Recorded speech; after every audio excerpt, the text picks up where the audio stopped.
Hey there LEGO fans, welcome back. Alex here. In this video we are going to be doing a build and review of the new Batcave Shadowbox. This is set number 76252, contains 3,981 pieces and will retail for $400 US.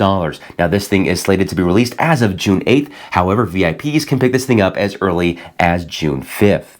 So as always, we will do a time-lapse build, give this thing a proper review, and see if we can find a good spot for it to be displayed, since after all, this Batcave seems to be designed for display, although I will argue, judging from a lot of the pictures that we have seen, there are a lot of elements of playability here as well. Now this thing has a lot of pieces, it's going to take us a lot of time to build this thing, so let's go ahead and get started.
And we are back, and here it is, guys. The Batcave Shadowbox is complete, and well, there's lots to share. First of all, want to talk about the build experience. I usually don't share much about this in my reviews unless there's something worth sharing, and in this case, there is. It was fun. The build felt like it just flew by. At the end of each section, I just couldn't resist opening up another bag. The build was not tedious at all. There's very little repetition, and it was fun to see it all come together. I think a lot of this has to do with the size of the pieces. Generally speaking, the pieces in this set are large. This allows the builder to find pieces quicker and see the set materialize faster. I also enjoyed the variety of building techniques. It mainly used the typical system build, as well as some gears for some of the moving features, as well as some Technic. Now, it's not all sunshine and rainbows, as this is a Batman set, and as such, the colors will be restricted mostly to black and gray. There are 4 instruction books and all are the same dimensions. I thought this meant you could build this with maybe 4 people, but that is not the case. The build is pretty much sequential. As usual, book 1 has several pages regarding the development of the Batcave, with some quotes from the movie as well as a free tip on how to carry your Batcave. Then it is on to the build, which starts with the Batmobile. There are 29 sections in total. I also noticed that there are some informational bits included along the way. I always enjoy these and glad to see LEGO included them in this set as well. The Batcave comes with 7 minifigures. This will include Bruce Wayne, Batman, an additional Batman suit, Alfred Pennyworth, Catwoman, Max Schreck, and the Penguin. The main Batman minifigure comes with the soft plastic cape with the iconic yellow bat emblem on the chest. The face is reversible as to allow the white of the goggles to appear through the mask, or you can have Batman reveal that he's Bruce Wayne. Now this is where it got interesting. The additional bat suit is identical to this one. There is a translucent blue head element you can use to indicate the suit is not in use, or you can add the additional head that is included in the set. Next, we have Bruce Wayne himself, but notice that his head is again identical. So that means we have 3 heads of Bruce Wayne and they are all the same piece. I guess that makes sense, but I do feel like perhaps we should have seen at least one additional expression. Here we have Alfred. I think he looks great, and he also features a reversible face, but honestly, it's hard to notice a difference between the two. Here are our three villains. They all look pretty good. The Penguin holds a fish and his umbrella. Max Schreck also comes with a top hat. I do like Catwoman, but I do wish there was some stitching that continued into her legs instead of just having the plain black leg piece. The Batmobile is the first thing that you build, and I have to say, I think it looks beautiful. I think if LEGO sold this as its own set, it would fly off the shelves. Despite its relatively small size, this vehicle offers some neat features. As you move the car along the table, the flame in the rear spins. It's a very simple but effective feature in making the flame look alive. The Batmobile can't always be in motion, so the designers created a secret compartment at the back of the set where you can store your flame while not in use. There is also a gear here on the side of the vehicle that you can turn clockwise to pop out the menacing machine guns. A little force is required to pop through the plate elements. Now, as much as I love this feature, I feel that many fans will not like the fact that there is a gear hanging out the side of their Batmobile. If it bugs you too much, it can be removed relatively easily, but you will have to push the guns up from under the car instead. Regardless, they really capture the simple beauty of this iconic Batmobile. Now the Shadowbox is just that, it's a box. It's a big box, but still a box in the end. And my guess is that's going to be the main criticism that people find with this thing.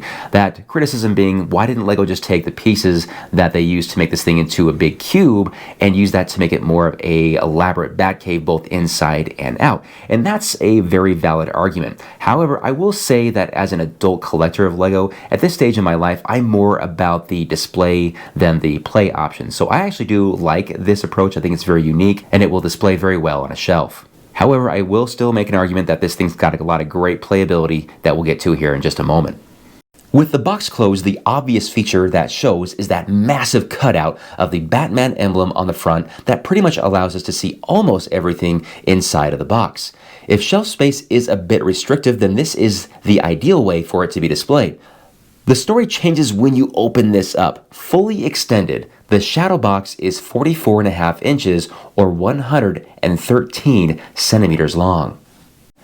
The main focus of the Shadowbox appears to be the Batmobile, and for good reason. I love how it extends outward as you open the box. Now, obviously, you can simply grab the Batmobile from its prestigious parking spot, but what fun would that be? That's why it has its own garage door. This door is accessed at the back. You open it with your finger until you hear it lock in place. Once you have removed or parked your Batmobile, you simply push this button above the door, and it releases the lock, and the door falls shut. The next interactive feature is Batman's swivel chair. This thing is pretty cool looking. You can turn the chair by turning this yellow knob here at the back. This is also Batman's main research center. A neat feature here is the use of that large sticker that is applied to an 8x16 tile. This lines up perfectly with the main screen as well as two smaller screens above. Here we have it set to research the Penguin. If you'd rather Batman be researching the Catwoman instead, you can turn another yellow knob and that will slide the tile over to fit the images of Catwoman in all of the screens. This is a fun and clever feature. You'll also notice an additional chair where Alfred can sit so Batman can seek his counsel or enjoy a serving of his vichyssoise. Yes, it's supposed to be cold. Up this ladder, we come to where Batman stores his Batsuit. This features a drawbridge-style door that you can open and close by, you guessed it, turning a yellow knob at the back. There's also a light brick directly above that you can use to illuminate the Batsuit. Whether the door is opened or closed, I think this feature looks pretty darn cool. Further up, we come to the Batarang storage. This is a high security area as these doors look super tough. I mean, they look like they're guarding Fort Knox with how tough they look. Now, these doors slide open, and to get them to slide open, we once again turn a yellow knob at the back. This reveals several Batarangs and a grappling gun. There are a lot of hidden moving parts in the Batcave Shadowbox, and it's kind of a shame because I think it's really cool to see how they work. So before I covered them up, I got a quick video of how this worked, which I think is pretty simple but really cool. The large Batman emblem on the front of the box is great. However, my favorite LEGO-made Bat emblem is the one above the Batmobile. I really enjoyed building this and seeing how the designer used certain elements that made the shape of the iconic Batman emblem. It does appear that Batman can access all areas of the Batcave with the use of this ladder. It is implied that the ladder continues upward, perhaps into Wayne Manor. At the very bottom of the cave, we have several tools nicely organized for when maintenance may be required on the Batmobile. As this is a Batcave, you will see lots of bats. So many bats. I especially love the larger cave area above Batman's research area, a very nice dark space for sleeping bats to hang out. As far as the aesthetics of the Batcave go, I feel like the designers did a great job at creating a very real cave-like environment. This may be a box shape on the outside, but on the inside, there are so many great details that make out the shape of a very old and damp cave. I also like how the dark gray rocks play against the outline of the Batman emblem on the front. A lot of different sized sloped bricks are used, not to mention quite a lot of those unicorn horn elements.